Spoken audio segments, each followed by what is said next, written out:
Sebuah sungai pada peta topografi digambarkan dengan simbol berupa garis putus-putus. Hal ini menandakan bahwa daerah tersebut merupakan daerah batuan kapur, batuan induk, batuan vulkanis, batuan metamorf, atau batuan beku. Sungai dengan simbol garis putus-putus pada peta topografi menandakan bahwa daerah tersebut adalah batuan kapur. Di daerah kapur sering ditemukan sungai bawah tanah. Sungai ini jika dilihat dari atas dapat tampak seperti putus-putus karena sebagiannya merupakan sungai di permukaan tanah dan sebagian lagi sungai bawah tanah. Jadi di sini jawabannya yang A.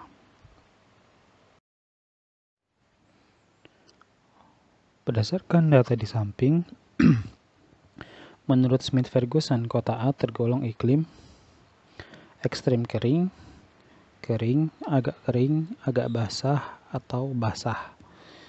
Ya, jadi di sini ada tabel berisi data rata-rata curah hujan kota A selama 10 tahun.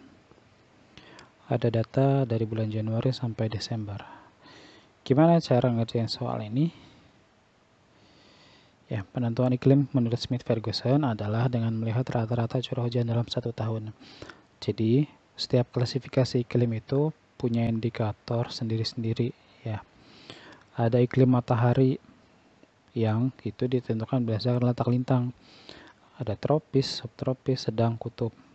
Kemudian juga ada iklim Junghun yang itu berdasarkan ketinggian tempat, suhu, dan jenis tanaman apa yang cocok dibudidayakan di situ. Nah, di sini klasifikasi iklim Smith-Ferguson. Dia hanya melihat curah hujan aja, jadi tidak melihat suhu, tidak melihat ketinggian, ataupun indikator-indikator lainnya. Nah, ini ada pembagiannya. Jenis iklim menurut Smith-Ferguson ada A sampai H. A itu yang paling tinggi curah hujannya, sangat basah gitu ya. Sedangkan yang H itu yang paling kering, ekstrim kering. Jadi bisa dikatakan A ini iklim tropis ya. Curah hujannya paling tinggi. Yang H itu seperti di gurun. Nah, kenapa kok di sini nilai Q-nya semakin besar malah kok semakin kering? Ya. Jadi, rumus untuk menentukan nilai Q yang di tengah-tengah tabel ini, di kolom bagian tengah ini, didapat dari bulan kering dibagi bulan basah kali 100%. Apa itu bulan kering? Bulan kering adalah bulan dengan curah hujan di bawah 60 mm. Bulan basah adalah bulan dengan curah hujan di atas 100 mm. Kemudian di antara 60 sampai 100 itu disebutnya bulan lembab, dan bulan lembab di sini tidak dihitung ya. Cuma melihat bulan kering dan bulan basahnya aja. Kemudian sekarang kita perhatikan di data di tabel ya. Kita hitung berapa bulan keringnya karena di sini kan rumusnya bulan kering per bulan basah. Bulan kering yang di bawah 60 mm. Nah, di sini bulan Juli 57, maka ini termasuk bulan kering. Kita tandain dengan huruf K, maksudnya kering ya. Kemudian Agustus juga kering dengan curah hujan 50 mm. September juga kering 56 mm. Nah, jadi di sini kita punya 3 bulan kering. Kemudian bulan basahnya yang di atas 100 mm di bulan Januari dengan curah hujan 135 mm. Kemudian Februari 120 mm. Maret 101 mm. April 104 mm. Mei sama Juni tidak dihitung ya. Ingat bahwa 60 sampai 100 di sini tidak ikut dihitung bulan lembab ya. Yang kita perhatikan cuma yang di bawah 60 dan di atas 100. Kita lanjut ke November 103 dan Desember ada 126. Nah, maka kita temukan di sini bulan keringnya ada 3, bulan basahnya ada 6. Dikali 100%. Hasilnya 50%. Nah, 50% ini termasuk tipe iklim yang mana dari tabel ini? Nah, ternyata dia ada di tipe iklim C ya, karena range-nya itu dari 33,3 sampai 60 nilai Q-nya. Nah, jadi iklim kota A di sini adalah tipe C, yaitu agak basah. Jadi jawabannya yang D.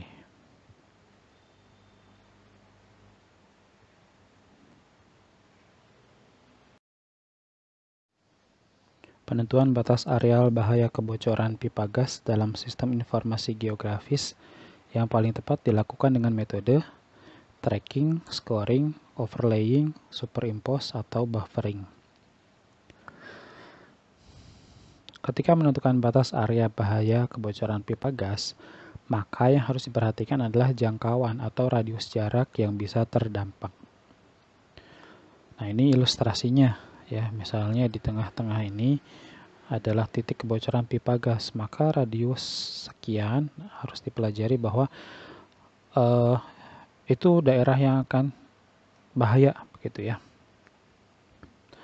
Dalam SIG, penentuan analisa jangkauan ini disebut buffering. Jadi di sini jawabannya yang E.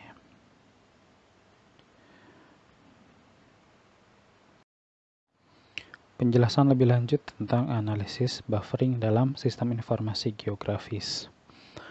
Di sini kita perumpamakan kita ingin membangun toko begitu ya, membuat cabang baru. Misalnya sudah ada toko pertama dibangun di sini. Nah, kemudian kita ingin membangun cabang kedua. Maka di sini analisis buffering bisa digunakan. Nah, caranya bagaimana? Dari cabang pertama ini kita pelajari, oh ternyata cabang ini menyerap konsumen dengan radius sekian. Maka baru boleh buka cabang berikutnya itu di luar lingkaran ini, di luar dari radius serapan konsumen cabang yang pertama. Nah, kenapa harus di luar ini? Karena kalau masih di dalam, nanti beririsan, nah, artinya tidak maksimal. Nah, modalnya 2 kali, tetapi jumlah konsumennya tidak 2 kali lipat yang terserap. Nah, setelah diperhitungkan ternyata lokasi kedua cocok dibangun di sini, karena dia menyerap konsumen dengan radius sekian. Nah, jadi yang namanya analisis buffering sederhananya adalah analisis jangkauan.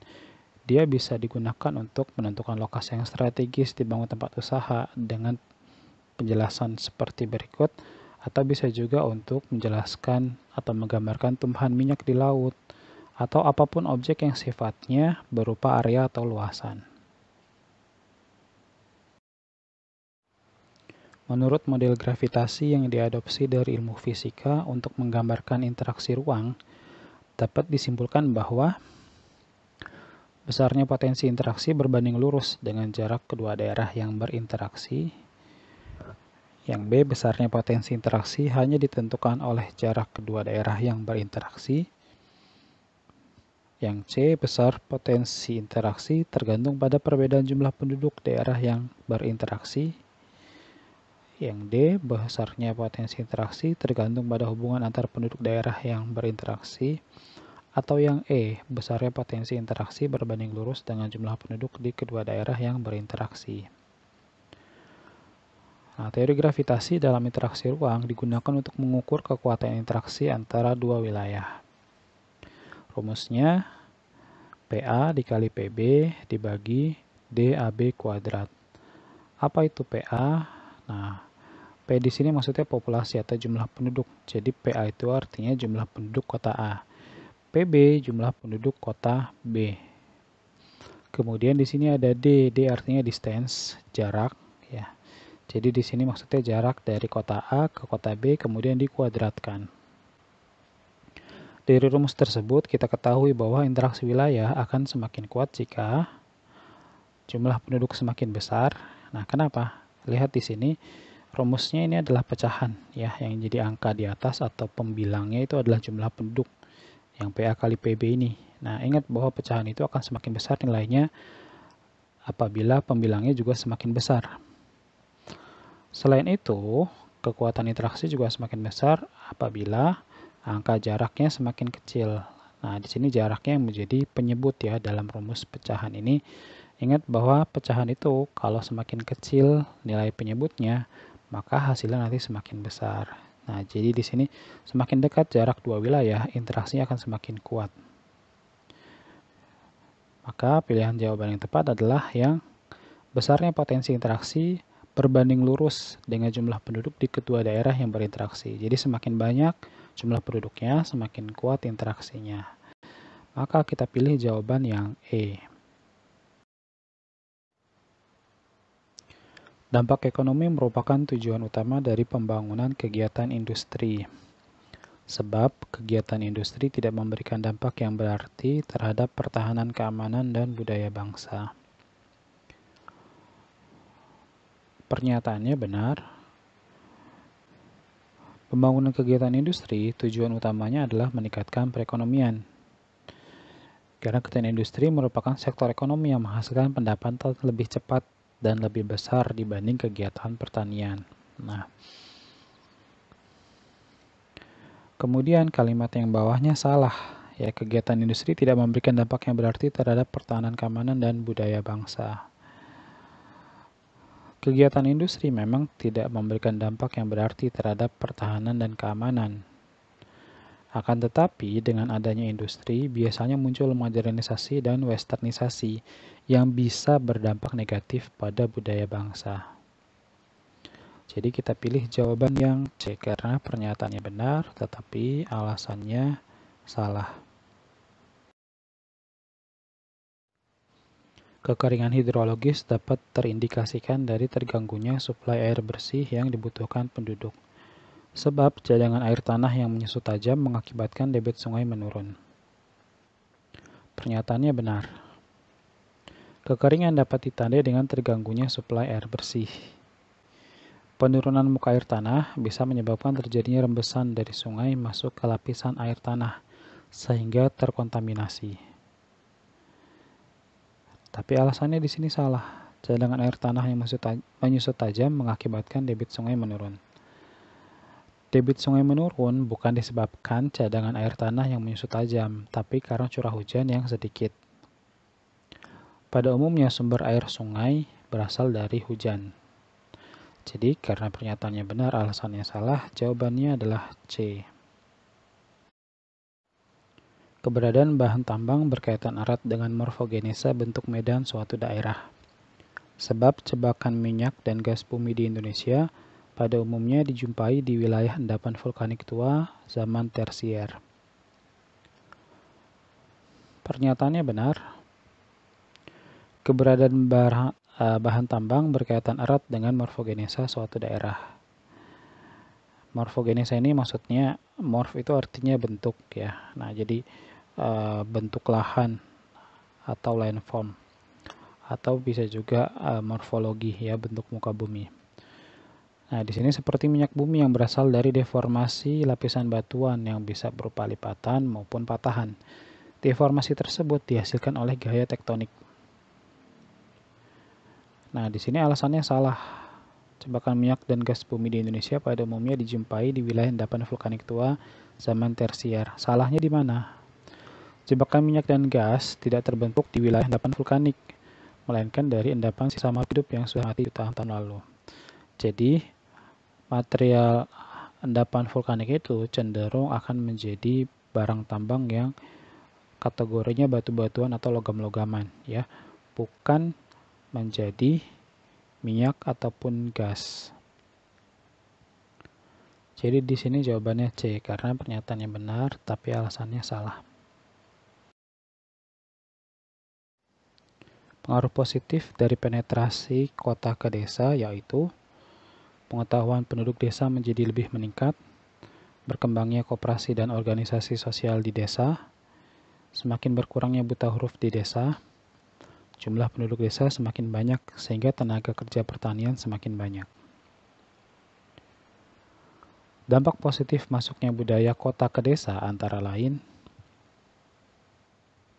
yang pertama, pengetahuan penduduk desa menjadi lebih meningkat. Jelas karena umumnya kota itu lebih maju dalam hal ilmu pengetahuan, dalam hal teknologi dan informasi-informasi terbaru. Kemudian yang kedua juga benar, berkembangnya koperasi dan organisasi sosial di desa. Pengelolaan lembaga ekonomi seperti koperasi dan organisasi sosial akan semakin maju karena informasi yang diberikan oleh orang kota. Kemudian semakin berkurangnya buta huruf di desa juga benar. Nah, tapi yang nomor 4 salah ya. Jumlah penduduk desa semakin banyak sehingga tenaga kerja pertanian semakin banyak. itu salah. Karena interaksi desa dan kota umumnya menyebabkan jumlah penduduk kota yang bertambah akibat urbanisasi. Jadi ketika kota dengan desa berinteraksi, yang terjadi adalah perpindahannya dari desa ke kota, bukan dari kota ke desa. Maka di sini jawabannya yang A, karena yang benar 1, 2, dan 3. Bentuk pemanfaatan sumber daya budaya untuk tujuan peningkatan ekonomi masyarakat adalah barang atau goods, atraksi, jasa atau service, kemudian teknologi. Unsur budaya yang dapat dimanfaatkan untuk peningkatan ekonomi masyarakat adalah yang pertama benar ya, barang. Contohnya produk berupa barang seperti kerajinan tangan ataupun kain batik. Berikutnya atraksi. Atraksi juga benar ya. Karena ini bisa menarik wisatawan asing maupun domestik untuk datang. Nah, apalagi kita di Indonesia ini negara dengan kekayaan budaya yang sangat kompleks gitu ya, sangat tinggi kekayaan budayanya. Berikutnya jasa atau servis. Ini juga benar. Contohnya pelayanan seperti penginapan, transportasi, dan berbagai kebutuhan akomodasi ketika berwisata. Nah, sedangkan yang teknologi ini salah ya. Karena teknologi bukan bagian dari sumber daya budaya pada masyarakat kita. Jadi di sini jawabannya A, karena yang benar 1, 2, dan 3. Metode mekanik dalam pelestarian lahan merupakan semua perlakuan fisik mekanis yang dilakukan terhadap tanah dan pembuatan bangunan yang berfungsi untuk memperbaiki dan memperbesar infiltrasi air ke dalam tanah, menampung dan menyalurkan aliran permukaan dengan kekuatan yang tidak merusak, memperlambat dan menahan aliran permukaan, menciptakan keadaan tanah dan lingkungan agar mudah ditanami. Jadi, metode mekanik dalam konservasi lahan adalah upaya memperbaiki lahan dengan memperhatikan atau mengubah bentuk dan struktur tanah. Yang termasuk fungsi konservasi lahan metode mekanik antara lain yang nomor 1 benar ya, memperbaiki dan memperbesar infiltrasi air ke dalam tanah. Caranya gimana? Cara sederhananya mencangkul ini akan meningkatkan infiltrasi air ke dalam tanah, yang mana mencangkul ini kan termasuk metode mekanik ya, membuat tanahnya semakin gembur, semakin mudah air untuk menyerap ke dalamnya. Kemudian menampung dan menyalurkan aliran permukaan dengan kekuatan yang tidak merusak. Nah, menampung aliran permukaan ini bisa menggunakan yang namanya check dam ya, bendungan, dan check dam ini juga termasuk konservasi secara mekanik atau fisik. Berikutnya memperlambat dan menahan aliran permukaan juga bisa dengan cara terasering ya, dibuat sengkedan atau tangga-tangga yang mana ini akan bisa menghambat aliran permukaan sehingga tidak mudah menggerus tanah dan menyebabkan longsor.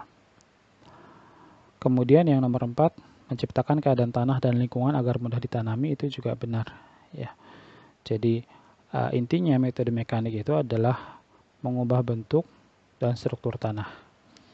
Dan ini bisa berperan dalam banyak hal ya yang bermanfaat untuk tanah. Nah, keempat pernyataan yang disebutkan di soal ini semuanya termasuk dari fungsi metode mekanik. Jadi di sini kita jawab yang E karena semuanya benar. Upaya penanggulangan dan pemulihan lahan kritis pada jenis tanah fluvial dapat dilakukan dengan cara membangun tanggul, membuat sengkedan, menanam tanaman keras, membendung sungai. Nah, tanah fluvial ini tanah yang berasal dari endapan sungai ya. Jadi tanah fluvial, tanah aluvial itu bisa dibilang sama. Membangun tanggul benar. Karena lahan kritis pada jenis tanah fluvial ini berarti tinggi risiko banjirnya. Nah, membangun tanggul ini bisa mengurangi risiko banjir. Kemudian membuat sengkedan. Ini salah. Kenapa salah? Karena sengkedan cocoknya di daerah yang miring atau berlereng. Sedangkan tanah fluvial itu terdapat di daerah yang datar. Berikutnya menanam tanaman keras. Tanaman keras di sini maksudnya adalah pohon-pohon yang berkayu, ya. Tujuannya apa? Banyak. Jadi tanaman keras ini dia bisa akarnya mengikat tanah gitu, sehingga tidak mudah tererosi. Kemudian dia juga punya manfaat lain, menyimpan cadangan air. Kemudian dia juga bisa berperan sebagai windbreaker atau pemecah angin, karena angin pun bisa menyebabkan tanah itu tererosi. Nah, jadi tanaman keras ini bisa ditanam ya di jenis tanah fluvial untuk penanggulangan dan pemulihan lahan kritis. Berikutnya, membendung sungai salah, karena membendung sungai tidak membantu memulihkan lahan kritis. Jadi jawabannya di sini kita pilih yang B, 1 dan 3.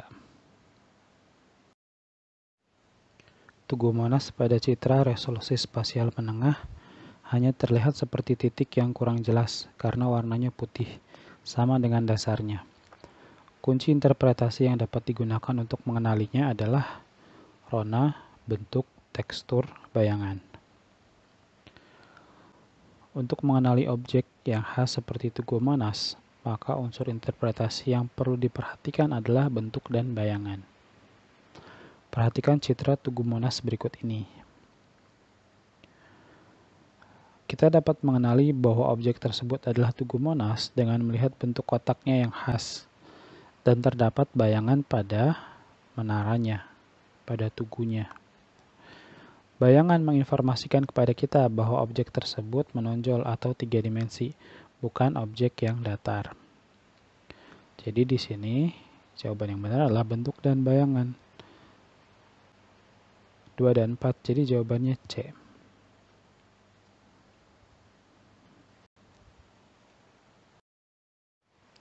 Bencana meteorologi di daerah beriklim tropis yang melanda wilayah sangat luas adalah ekspansi gelombang udara panas, badai tornado, banjir dan tanah longsor yang dipicu hujan lebat, kekeringan yang diakibatkan oleh kemarau panjang.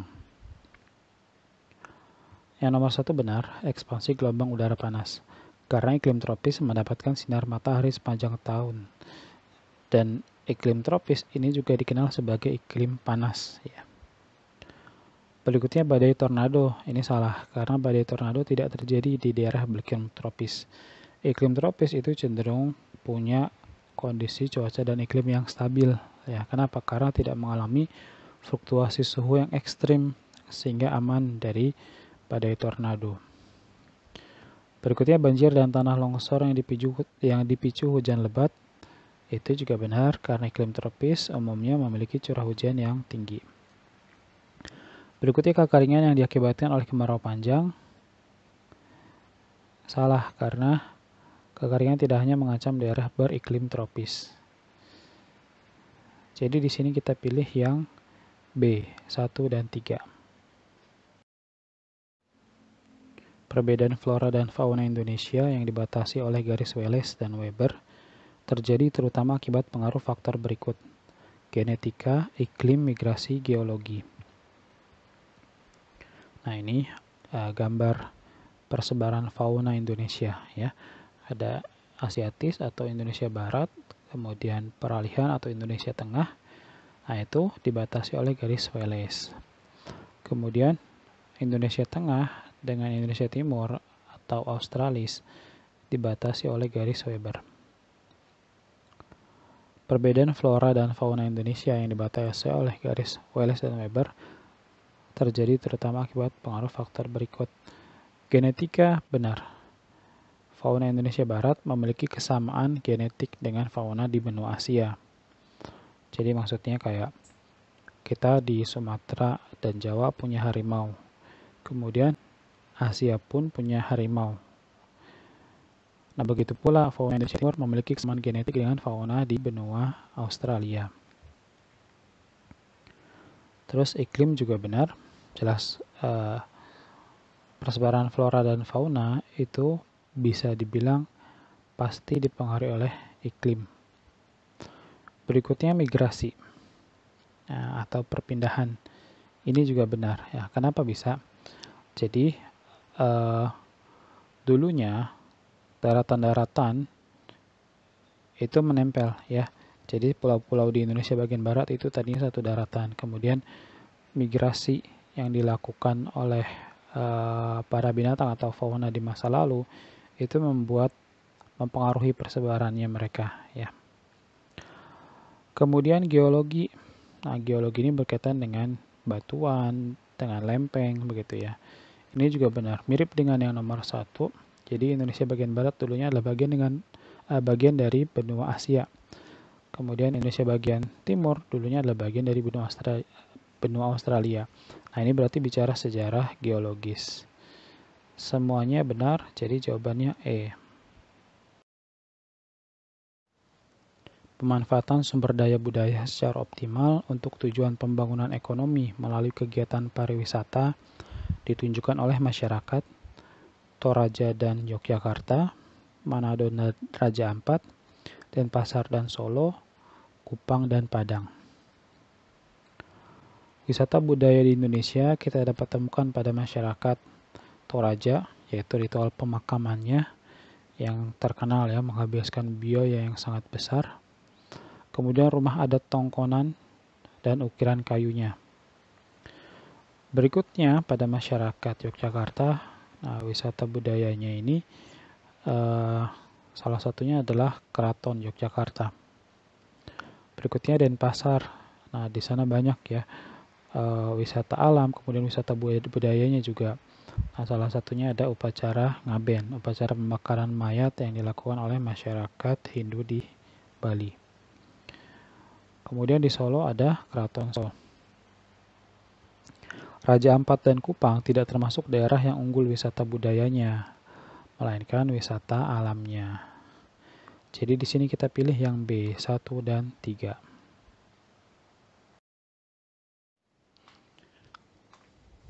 Ada kritik, sanggahan, atau pertanyaan? Silakan sampaikan di kolom komentar.